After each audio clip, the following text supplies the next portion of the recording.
إن الله وملائكته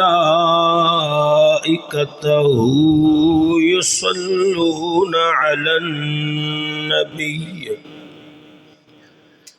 يا أيها الذين آمنوا صلوا عليه وسلموا تسليما صدق الله العظيم الصلاة والسلام عليك يا سيدي يا رسول الله وعلى آلك وأصحابك يا سيدي يا حبيب الله الصلاة والسلام عليك يا سيدي يا نور الله وعلى آلك وأصحابك يا محبوب الله الصلاة والسلام عليك يا سيدي يا سيد الثقلين وعلى آلك وأصحابك يا جد الحسن والحسين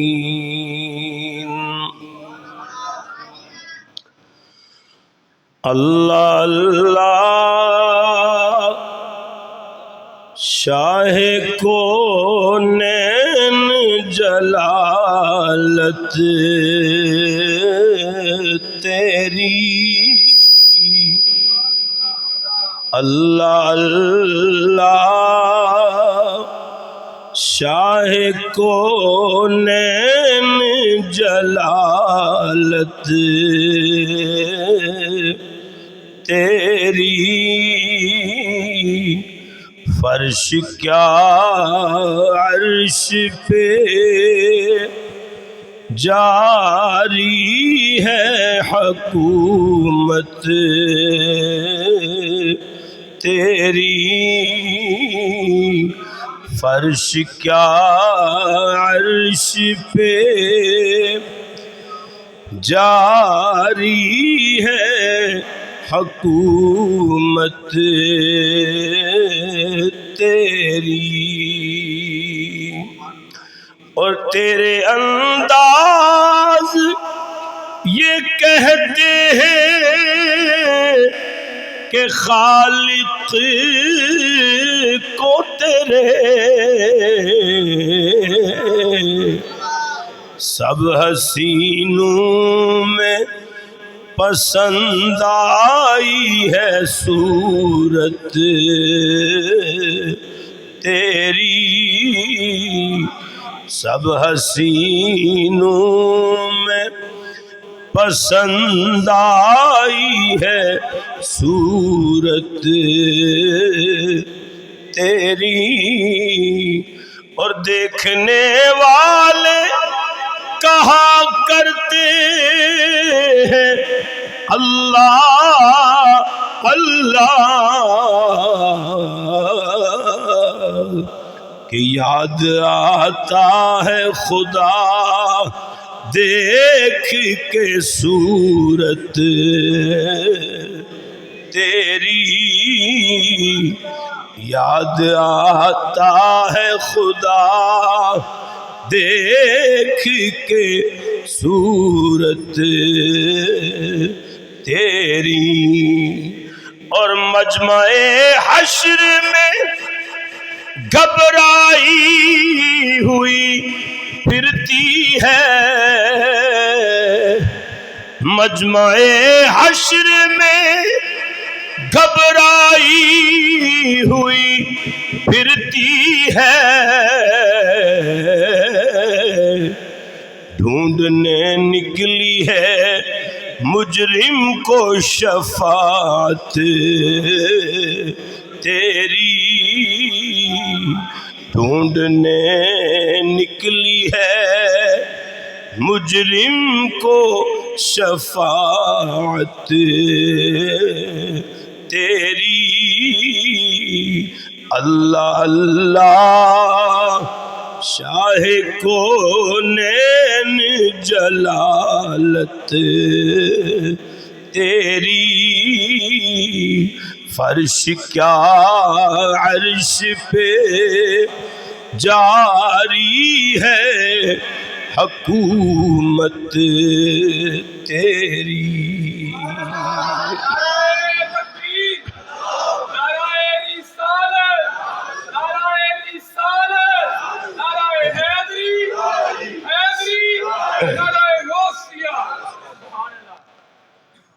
اللہ رب العالمین جل مجدہ الکریم کی حمد و ثنا کے بعد نبی محترم شفیع معظم نور مجسم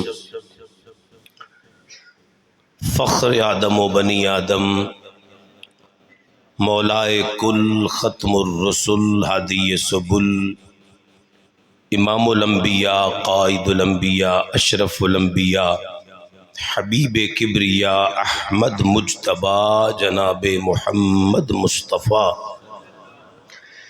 علیہ تحیت والثناء وعلیہ افضل الصلوات واکمل التسلیمات کی بارگاہ ناز میں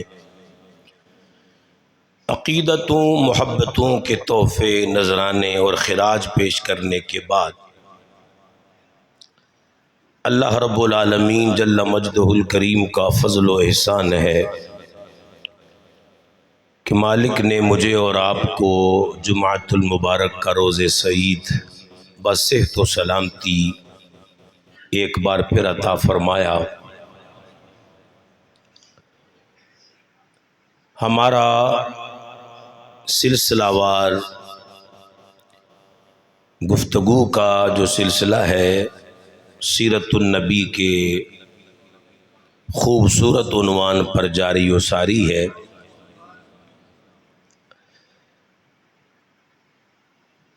سن 7 ہجری کے اہم واقعات میں آپ حضرات کی سماعتوں کی نظر کر رہا ہوں،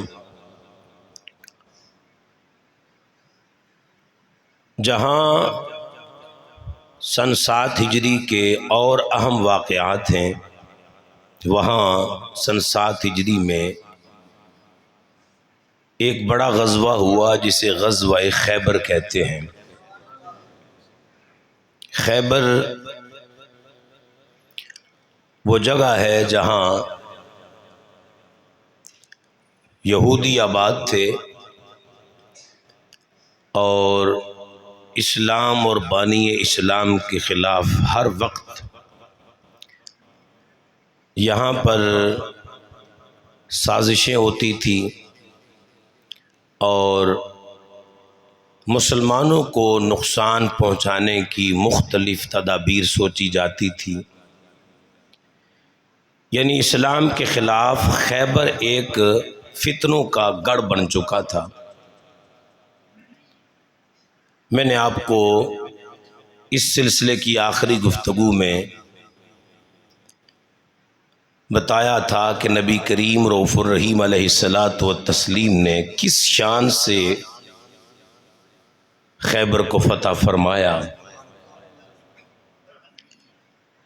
کریم رؤوف الرحیم نبی علیہ الصلاۃ والتسلیم نے انہی صحابہ کو ساتھ لیا جو حدیبیہ میں نبی پاک علیہ الصلاۃ والسلام کی معیت میں تھے، 1400 یا 1500 صحابہ، اور خیبر کے قلعوں میں جو یہودی تھے ان کی تعداد 10,000 سے زائد بتائی گئی ہے۔ جو جنگی مہارت رکھنے والے تھے، بڑے بڑے جری پہلوان تھے اور اپنے آپ کو ان قلعوں میں بڑا محفوظ تصور کرتے تھے، اور ان کا جو سیکورٹی کا انتظام تھا، نظام تھا، وہ بھی بڑا تیز تھا۔ لیکن انہیں کانوں کان خبر بھی نہ ہوئی کہ رسول اللہ صلی اللہ علیہ وآلہ وسلم نہ صرف مدینے سے نکل چکے ہیں بلکہ ہمارے قلعوں کا محاصرہ بھی کر چکے ہیں۔ وہ تو ان کے ریوڑ چرانے والے چرواہے جب صبح کو اپنی روٹین کے مطابق قلعوں سے نکلے بکریاں ہانک کر، تو ان کی نظر پڑی کہ سامنے پڑاؤ ہے، لشکر ہے، تو انہوں نے پھر شور مچایا کہ محمد آ گئے، محمد آ گئے، محمد آ گئے۔ بہرحال یہ بڑا طویل محاصرہ تھا، اور ایک ایک کر کے میرے کریم رؤوف الرحیم نبی علیہ السلام نے خیبر کے سارے قلعے فتح فرما لیے۔ اور یہاں پر حضرت ابو دجانہ نے بھی اپنی مہارت دکھائی، حضرت زبیر نے بھی اپنے جلوے دکھائے، اور پھر مولا علی نے تو ایسی شجاعت دی کہ فرشتے بھی آ کر مولا علی کی شجاعت کی داد دے رہے تھے۔ صحابہ کہتے ہیں کہ ہم 80 صحابہ مل کر اس دروازہ خیبر کو ایک جگہ سے اٹھا کر دوسری جگہ رکھنا چاہتے تھے، تو ہم اسے ہلا نہ سکے۔ 80 صحابہ اس درہ خیبر کو ہلا نہ سکے، اور مولا علی نے بائیں ہاتھ میں اس کو لے کر ڈھال بنا کر جنگ کرتے رہے۔ آپ علی تو پھر علی ہے نا۔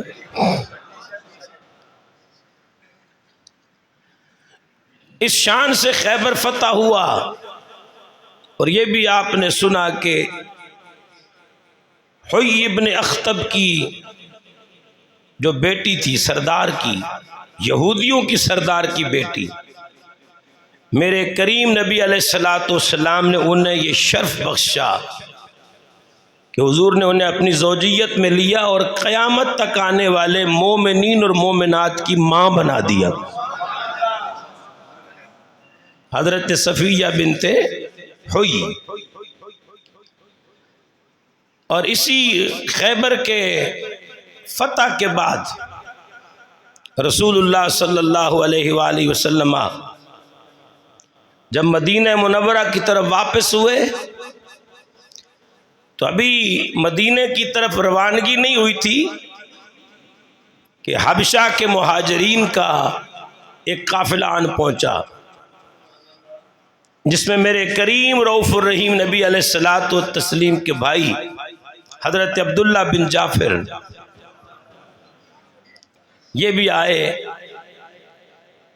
تو حضور علیہ السلام نے ان کو سینے لگایا، پیار فرمایا، اور پھر آقا فرمانے لگے لوگوں میں تمہیں بتا نہیں سکتا کہ مجھے خیبر کی فتح کی خوشی زیادہ ہے یا اپنے بھائی کے واپس آنے کی خوشی زیادہ ہے۔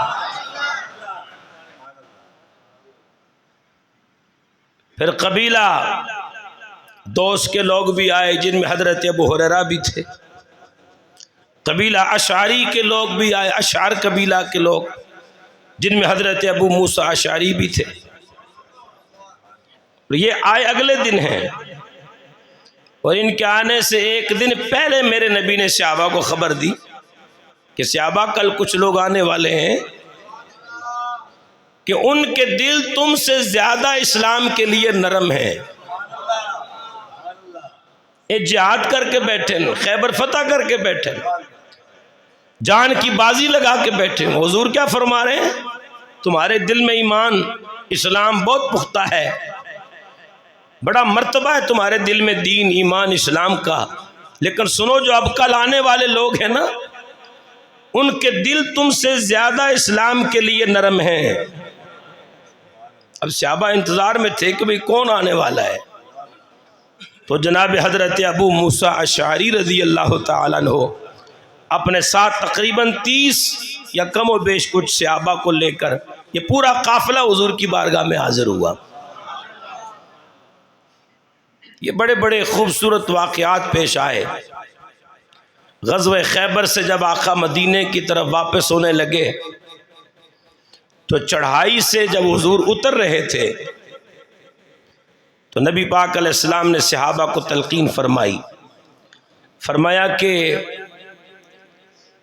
ایک کلمہ پڑھتے ہوئے اترو۔ حضور نے خود صحابہ کو سکھایا وہ کلمہ، اور وہ کلمہ کیا تھا؟ لا حول ولا قوت الا باللہ العلی العظیم۔ اب وہ جو خیبر کے قلعے تھے نا، چڑھائی پر تھے، بلندیوں پر تھے، تو وہاں سے اترتے ہوئے حضور خود بھی یہ تلاوت فرما رہے تھے یہ جملے، اور صحابہ کو بھی کہہ رہے تھے پڑھو لا حول ولا قوت الا باللہ العلی العظیم۔ دیکھیں کچھ کلمات ایسے ہیں کہ جن کی اہمیت سے ہم لوگ واقف نہیں ہیں۔ یہ کلمے ایسے ہیں لا حول ولا قوت الا باللہ العلی العظیم، کہ کریم رؤوف الرحیم نبی علیہ الصلوۃ والتسلیم فرماتے ہیں عرش کے خزانوں میں سے یہ خزانہ ہے جو مجھے اللہ نے عطا فرمایا ہے۔ حضور کے خادم خاص کہتے کہ میں نماز پڑھ کے بیٹھا ہوں، فجر کی تسبیحات میں ذکر میں مشغول ہوں، سرکار بھی فجر کے بعد مسجد میں ہی جلوہ فرما رہتے تھے، تو وہ کہتے ہیں کہ حضور اٹھے جانے لگے تو پیار سے میرے آقا نے پاؤں کی نہ ٹھوکر لگائی مجھے۔ حضور علیہ السلام نے مجھے پیار سے اپنے قدمین شریفین سے مس فرمایا، ٹھوکر لگائی، اور نام لے کے فرمایا کیا میں تجھے جنت کے دروازے کی دلیل نہ بتاؤں؟ کیا میں تمہیں خبر نہ دوں کہ جنت کا دروازہ کیا ہے؟ تو عرض کرتے ہیں آقا ضرور آگاہ فرمائیے۔ فرمایا لا حول ولا قوت الا باللہ العلی العظیم، یہ کلمات جنت کا دروازہ ہے، جنت کا۔ ایک اور صحابی حضور کی بارگاہ میں آئے، یا رسول اللہ میرا بیٹا ایسے ہی کھیلنے نکلا، جانور بھی ساتھ لے گیا، 4 اونٹ اس کے ساتھ تھے، تو دشمن میرے بیٹے کو بھی لے گئے اور میرے اونٹ بھی لے گئے،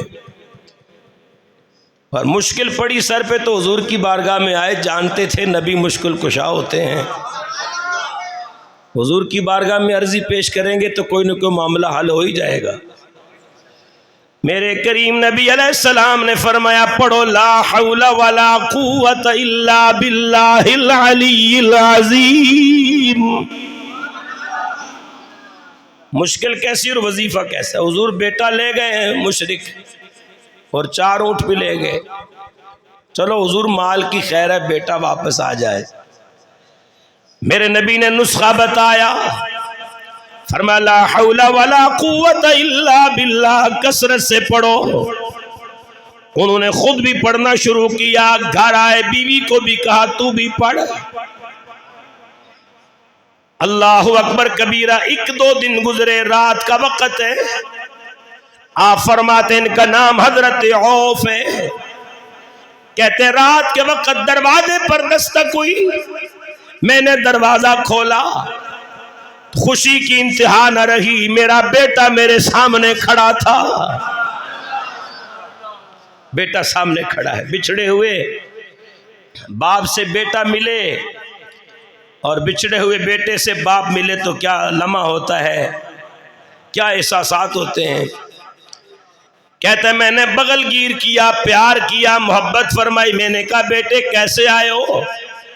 کہا با اکیلا نہیں آیا ہوں، مشرکوں نے مجھے قید کر رکھا تھا، مشرکوں نے مجھے قید کر رکھا تھا، مجھ سے بے خبر ہوئے، میں نے جان چھڑائی، میں آزاد ہو گیا، اور جب میں آنے لگا تو ان کے جانور چر رہے تھے، میں ان کے 40 اونٹ بھی اپنے ساتھ ہانک کے لے آیا ہوں۔ 4 گئے اور کتنے آئے؟ 40 اونٹ بھی مشرکوں کے ہانک کر لے آیا ہوں۔ یہ صحابی رسول تھے، کہتے ہیں ابھی ان کو رہنے دو، پہلے میں رسول اللہ سے پوچھ تو لوں۔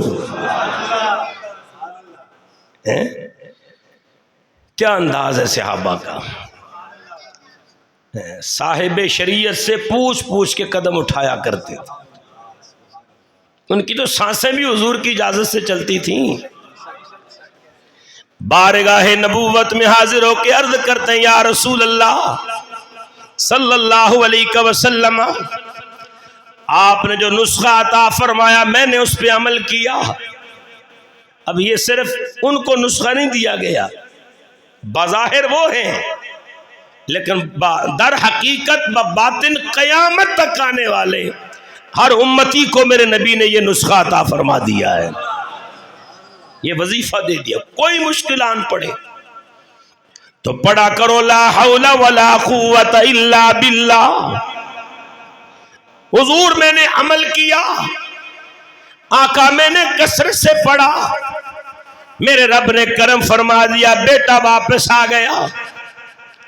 حضور بیٹا اکیلا نہیں آیا، خالی ہاتھ نہیں آیا، 4 کے بدلے ان کے 40 اونٹ ہانک کے لے آیا ہے. آقا ارشاد فرمائیے یہ جو مال وہ لے کے آیا ہے حضور میرے لیے حلال ہے بھی کہ کوئی نہیں؟ میرے نبی نے فرمایا مال غنیمت ہے، تمہارے لیے یہ مال غنیمت ہے، استعمال کرو، تقسیم کرو، تمہارا حق ہے. برکت ہے کس کی؟ لا حول ولا قوت الا باللہ. اور اس کا معنی حضرت عبداللہ ابن عباس نے بڑا خوبصورت نقل کیا ہے، لا حول ولا قوت الا باللہ. اس کا معنی کیا لکھا ہے؟ اس کا معنی یہ ہے کہ اے اللہ میں کوئی نیکی نہیں کر سکتا جب تک کہ تو مجھے نیکی کی قوت اور توفیق نہ عطا فرمائے، اور پھر میں کسی گناہ سے نہیں بچ سکتا جب تک تو مجھے گناہ سے بچنے کی قوت اور توفیق نہ عطا فرمائے. کتنا خوبصورت معنی ہے، لا حول ولا قوت الا باللہ. میرے کریم نبی علیہ السلام نے صحابی کو وصیت فرمائی. آقا فرماتے ہیں جب گھر سے نکلا کرو تو یہ جملہ کہہ لیا کرو بسم اللہ توکلت علی اللہ لا حول ولا قوت الا باللہ العلی العظیم. کتنے پیارے کلمات ہیں، یاد کریں ان کو. ایک وہ وظیفہ ہے جو داتا علی حجویری نے دیا ہے، سبحان اللہ. ایک وہ وظیفہ ہے جو خواجہ اجمیری نے دیا ہے، ایک وہ وظیفہ ہے جو آپ کے پیر و مرشد نے آپ کو دیا ہے، لیکن جو میں وظیفہ بتا رہا ہوں یہ وہ ہے جو امام الانبیاء نے عطا فرمایا. فرمایا جب گھر سے نکلو تو یوں کہو بسم اللہ توکلت علی اللہ لا حول ولا قوت الا باللہ. یہاں تک بھی ہے اور آگے الا باللہ العلی العظیم تک بھی ہے. یہ کہہ لو تو کیا ہوگا؟ فرمایا گھر سے نکلو گے یہ کلمات پڑھو گے جب تک واپس اپنے گھر میں داخل نہیں ہو جاتے تم اللہ کی حفاظت میں رہو گے. اور کتنی خوبصورت بات ہے، اگلی بشارت، جب تک تم گھر سے نکلتے وقت یہ پڑھو گے جب تک واپس گھر نہیں آؤ گے تم اللہ کی امان میں رہو گے، اور جب تک تم باہر رہو گے تمہارا گھر اور تمہارے گھر والے بھی اللہ کی امان میں رہیں گے. اللہ تجھے کافی ہو جائے گا، وافی ہو جائے گا، اللہ تیرے مقاصد میں تجھے کامیابی عطا کرے گا. کتنی ایک بشارتیں ہیں. پڑھنا کیا ہے؟ بولیں گے ذرا اونچی آواز میں، کیا پڑھنا ہے؟ حضرات گرامی خیبر فتح ہو گیا. میرے کریم نبی علیہ السلام واپسی کے سفر میں صحابہ کو فرماتے ہیں یہ جو کچھ ہم نے کیا ہے اس میں ہمارا کمال کوئی نہیں ہے، ہماری محنت کوئی نہیں ہے. لا حول ولا قوت الا باللہ. او صحابہ میں بھی پڑھتا ہوں تم بھی پڑھو، یہ جو کچھ بھی ہوا ہے یہ سب اللہ کی توفیق سے ہوا ہے. اس کا معنی یہ تھا.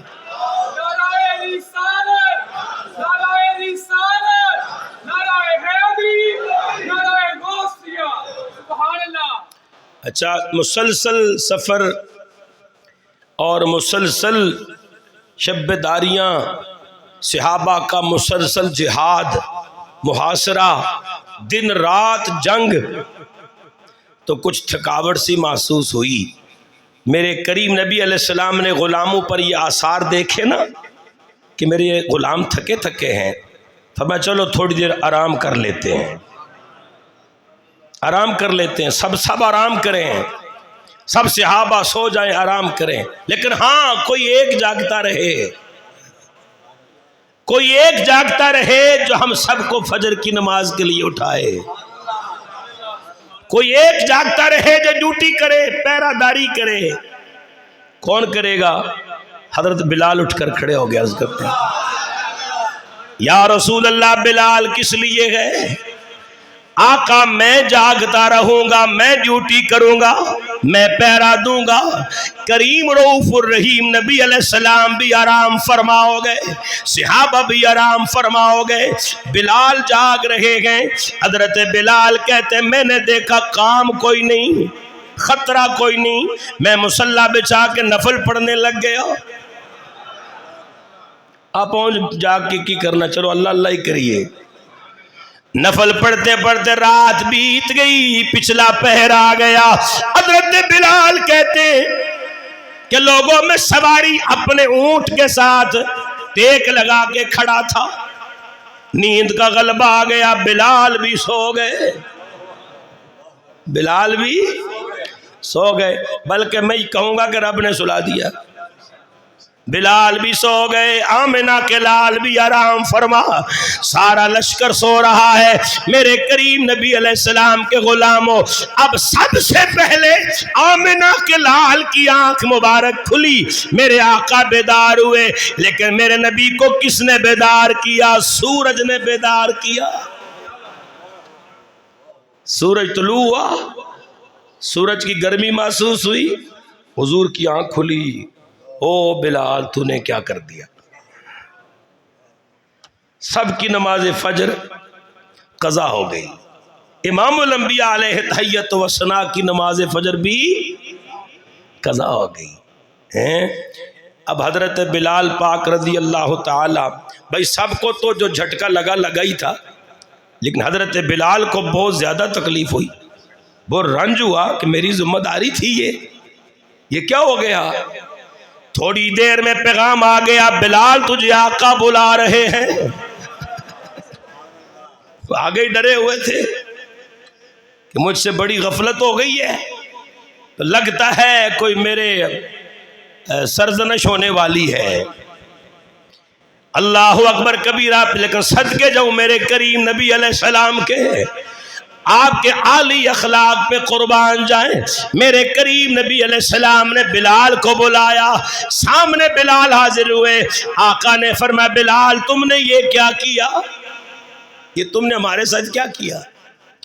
اچھا حضرت بلال کا جواب سنیے، عرض کرتے ہیں یا رسول اللہ جس رب نے آپ کو سلایا تھا نا اس نے مجھے بھی سلا دیا۔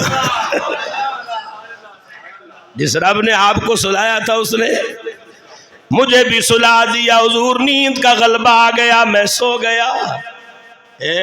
اب یہاں کوئی اور ہوتا تو کیا کرتا؟ ڈانٹتا، کوئی سرزنش کرتا، کوئی غصہ کرتا، لیکن میرے نبی رحمت للعالمین نبی، میرے کریم نبی علیہ السلام نے فرمایا بلال یہ تو نے ہمارے ساتھ کیا کیا؟ عرض کی آقا جس رب نے آپ کو سلایا اس نے بلال کو بھی سلا دیا، حضور پتہ ہی نہیں چلا، نیند کا غلبہ ہو گیا، میں ساری رات جاگتا رہا، نوافل پڑھتا رہا، لیکن جاگنے کا وقت آیا تو میں سو گیا، نیند کا غلبہ ہو گیا۔ میرے کریم نے فرمایا بلال کوئی بات نہیں، اٹھو پھر تم اذان پڑھو گے، محمد نماز پڑھائے گا۔ بلال کو اس کی ڈیوٹی سے معزول نہیں کیا، حضور نے غصہ نہیں فرمایا، حضور علیہ السلام تنگ نہیں ہوئے، فرمایا پھر اٹھو اذان پڑھو، محمد کا کلیجہ ٹھنڈا کرو۔ پھر میرے نبی نے نماز پڑھائی، با جماعت قضا نماز سب نے ادا کی۔ ایک نیا شریعت کو مسئلہ مل گیا نا، اللہ اکبر۔ حضور علیہ السلام کی نماز قضا نہ ہوتی تو امت تک شریعت کا یہ قضا نماز ادا کرنے کا مسئلہ کیسے پہنچتا؟ ان کی اداؤں کا نام ہی تو شریعت ہے، ان کی اداؤں کا نام ہی تو طریقت ہے، ان کی اداؤں کا نام ہی تو قرآن و سنت ہے صاحب، اور کس چیز کو شریعت کہتے ہیں؟ حضرات گرامی قدر سفر جاری ہے، میرے نبی ایک صحابی ہیں حضرت سلمہ بن اکوا، یہ بڑے جلیل القدر صحابی تھے، اور پیدل چلنے میں نا یہ بڑے مشہور تھے، یعنی کوئی تیز رفتار گھوڑے پر بھی چلے تو ان سے آگے نہیں ہو سکتا تھا، اتنا تیز پیدل دوڑتے تھے یہ۔ اللہ اکبر۔ ان کی ٹانگ میں پنڈلی میں زخم لگ گیا اور زخم گہرا تھا، صحابہ نے زخم دیکھا تو افسردہ ہو گئے، کہنے لگے سلمہ لگتا ہے کہ اب ہماری جدائی کا وقت آنے والا ہے، تیرا زخم دیکھ کے لگتا ہے کہ اب تو ٹھیک ہونے والا نہیں ہے۔ اچھا میرے کریم نبی علیہ السلام کو خبر ہوئی، فرمایا بلاؤ سلمہ کو، بلاؤ سلمہ میرے صحابی کو بلاؤ۔ حضرت سلمہ حضور کے پاس حاضر ہوئے تو میرے کریم نبی علیہ السلام نے 3 مرتبہ ان کی پنڈلی پر دم فرمایا۔ کیا کیا؟ 3 مرتبہ میرے نبی نے دم فرمایا، دم فرمایا۔ یہ میرے آقا کا معجزہ ظاہر ہوا۔ 3 مرتبہ دم فرمانے کے بعد میرے کریم نبی علیہ السلام نے فرمایا سلمہ اپنے ساتھیوں کو ذرا زخم دکھاؤ۔ حضرت سلمہ نے ٹانگ دیکھ رہے ہیں، حضور ایتھے سیکھتے آپ سمجھے نہیں بات، یعنی وہ زخم جو جان لیوا تھا، جسے دیکھ کر صحابہ رونے لگ گئے تھے، جسے دیکھ کر حضرت سلمہ بن اکوا کی شہادت نظر آنے لگی تھی، میرے نبی نے 3 دفعہ دم فرمایا۔ سلمہ بن اکوا کہتے ہیں نہ درد رہا، نہ زخم رہا، نہ زخم کا کوئی نشان رہا ہے۔ میرے آقا کا معجزہ ہے نا۔ حضرات گرامی سفر جاری ہے، مدینے کی طرف واپسی ہے، ایک مقام آیا نا جس کا نام تھا مقام صحبہ۔ مقام صحبہ آیا تو میرے کریم رؤوف الرحیم نبی علیہ السلام نے مولا علی حضرت شیر خدا رضی اللہ تعالیٰ عنہ کو کسی کام سے بھیجا۔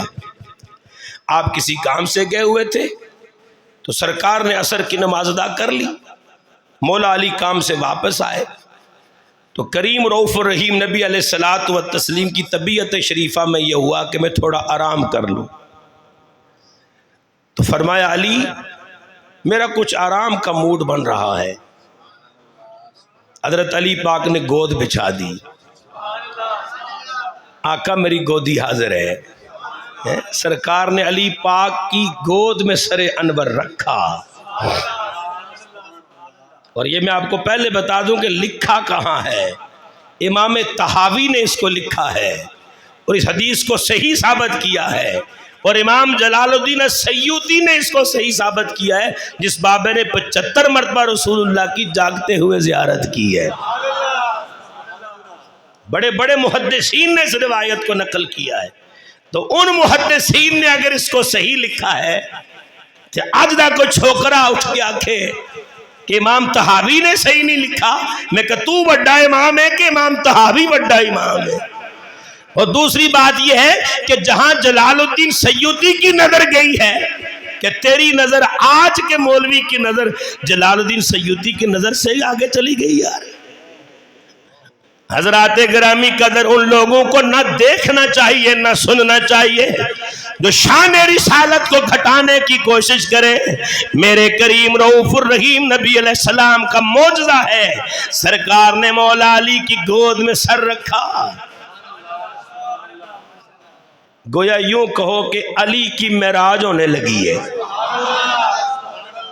علی پاک کی معراج ہونے لگی ہے۔ میرے کریم نبی علیہ السلام کا سر انور علی کی گود میں، چہرہ والضحیٰ مولا مرتضیٰ کی نظریں جی بھر بھر کے علی نے مصحف مبارک کی تلاوت شروع کر دی، میرے آقا کے چہرہ کی زیارت شروع کر دی۔ چہرہ ودھا اصل قرآن ہے، عاشقوں کی تلاوت پہ اے عاشق تلاوت کرن لگ پیا، چہرہ ودھا کی، رخ مصطفیٰ کی زیارت کر رہے ہیں، تلاوت کر رہے ہیں، اچانک نظر پڑی علی کی سورج پہ۔ بھئی سورج تو غروب ہونے والا ہے اور مولا علی کی عصر کی نماز رہتی ہے۔ نبی پاک علیہ السلام نماز پڑھ چکے تھے، بڑا بڑا سکالر جناب، میں نے سنا کہ وہ کہتا جی مولا علی کی تو چلو قضا ہو رہی تھی، تو علی کی گود میں جو نبی سو رہا تھا اس کی بھی تو قضا ہو رہی۔ میں کہ انی دیا، نبی پاک نے عصر دی نماز پڑھ لئی سی۔ نبی پاک علیہ السلام عصر کی نماز ادا کر چکے ہیں، زہرا پاک کے بابا جان عصر کی نماز پڑھ چکے، علی نے پڑھنی ہے، پر قربان جائے مولا علی کا امتحان شروع ہو گیا، عشق کا امتحان آ گیا۔ نبی پاک علیہ السلام کا سر انور علی پاک کی گود میں، علی پاک کی نظر مصطفیٰ کے چہرے پر، سورج غروب ہونے والا ہے، ادھر سورج ڈوبدا جاندا ہے، ادھر علی دا دل بھی ڈوبدا جاندا ہے۔ کیوں؟ اس لیے کہ علی کی نماز رہتی ہے، علی کی نماز رہتی ہے۔ نماز بھی کون سی؟ حافظوا علی الصلاۃ والصلاۃ الوسطی۔ مفسرین نے لکھا ہے